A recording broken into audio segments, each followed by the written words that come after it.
Assalamualaikum warahmatullahi wabarakatuh. Berjumpa kembali di channel ini. Salam sejahtera untuk kita semua, Bapak Ibu, terkhusus guru di mana saja berada. Berikut akan saya update informasi terkait Perpres yang adil dalam pemberian tukin atau TPP bagi pegawai penerima tunjangan profesi. Kiranya Perpres ini bisa jadi pedomani oleh daerah juga, Bapak Ibu sekalian. Namun sebelumnya, kepada Bapak dan Ibu yang baru bergabung di channel ini atau yang belum mendukung channel ini, mohon bantuannya Bapak Ibu sekalian untuk mendukung channel ini dengan cara subscribe dan aktifkan loncengnya untuk mendapatkan informasi-informasi terbaru dari channel Profesi Guru. Seperti yang Bapak Ibu ketahui, di 2024 nanti paling tidak Kemenpan akan merombak keseluruhan pemberian tunjangan kinerja atau TPP bagi semua daerah. Mana di hari Rabu semalam Kemenpan sudah menyampaikan alasan kenapa kemudian banyak tukin PNS di daerah itu jomblang. Salah satu disebutkan di situ karena selama ini yang menjadi acuannya adalah PAD daerah, dan pada kesempatan itu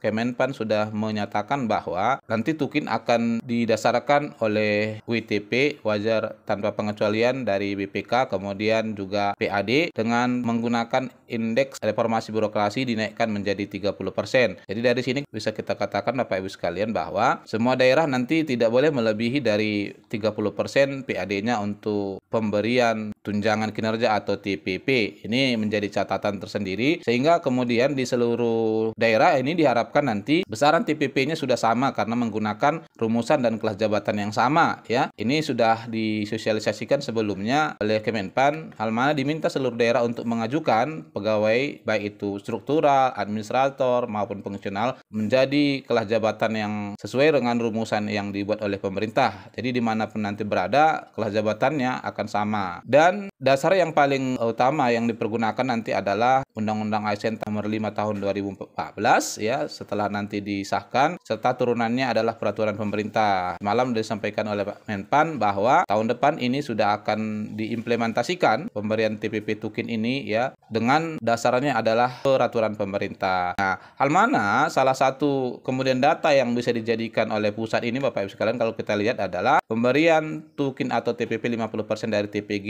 di tahun ini ya. Ini adalah untuk pemberian tukin TPP, THR dan gaji 13. Walaupun barangkali ini yang pertama, namun dari sini pemerintah bisa mengambil suatu data terkait dengan pemberian TPP terkhusus kepada guru di daerah ya. Karena melalui pemberian ini pusat kemudian kembali menerima data jumlah guru yang menerima TPP di daerah dan juga termasuk jumlah daerah yang tidak memberikan TPP kepada guru. Nah, ini tentu menjadi kabar baik bagi kita karena di sini jelas pusat meminta selain SPTJM dari Sekda juga hasil review inspektorat terkait nama-nama guru yang tidak mendapatkan TPP di daerah. Ini kalau menurut saya merupakan suatu masukan yang baik dalam hal pemberian TPP atau tukin nanti. Lalu terkait dengan Perpres pemberian TPP yang adil ini Bapak Ibu sekalian, ini bisa kita jadikan sebagai perbandingan ya. Di Perpres nomor 32 tahun 2023 tentang tunjangan kinerja pegawai di lingkungan Kementerian Pendayagunaan Aparatur Negara dan Reformasi Birokrasi. Catatannya adalah karena akan segera dirombak, dan ini adalah peraturan Perpres terbaru ya yang akan digunakan, karena juga di sini kalau kita lihat dasarnya adalah Undang-Undang nomor 5 tahun 2014 tentang aparatur sipil negara. Ini barangkali berkaitan dengan PP manajemen yang sebentar lagi juga akan diterbitkan.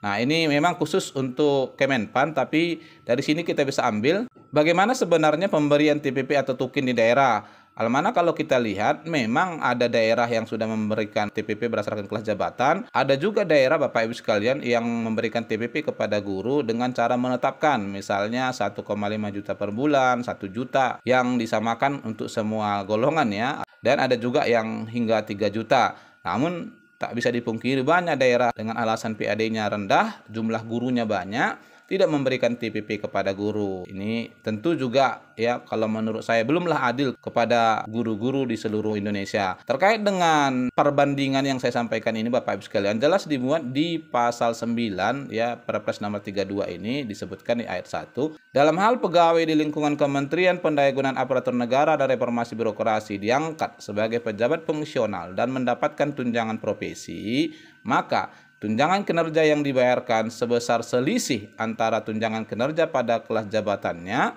dengan tunjangan profesi pada jenjangnya. Lalu yang kedua, jika tunjangan profesi yang diterima sebagaimana dimaksud pada ayat 1 lebih besar dari tunjangan kinerja pada kelas jabatannya, maka yang dibayarkan yaitu tunjangan profesi pada jenjangnya. Karena ke depan nanti sudah menggunakan kelas jabatan, semua pegawai termasuk juga guru menggunakan kelas jabatan, maka kalau pun daerah dianggap tidak sanggup, Bapak Ibu sekalian, ya setidak-tidaknya memberikan TPP itu secara adil dengan menggunakan rumusan ini. Jadi jelas di sini ya, apabila misalnya guru mendapatkan tunjangan profesi dan tunjangan profesinya itu lebih kecil dari tunjangan kinerja untuk kelas jabatannya, maka kalau kita perhatikan ini yang dibayarkan adalah untuk TPP-nya adalah selisih antara tunjangan kinerja dengan tunjangan profesinya. Ini tentu akan lebih adil dibandingkan tidak memberikan sama sekali ya. Ini juga sebagai guru bertahun-tahun kita tidak mendapatkan TPP di sebagian daerah. Dan disinilah diharapkan peran PGRI selaku organisasi yang mewadahi seluruh guru Indonesia untuk bisa melakukan pendekatan ke pemerintah sehingga tidak ada lagi nantinya guru-guru di daerah yang diberlakukan tidak adil. Salah satunya adalah dalam hal pemberian TPP ini ya. Karena sejatinya Bapak Ibu sekalian, karena memang menggunakan kelas jabatan, guru-guru ini juga harusnya mendapatkan TPP di daerah. Peran organisasi profesi ya memang dalam hal ini sangat vital dalam mendapatkan perhatian pemerintah.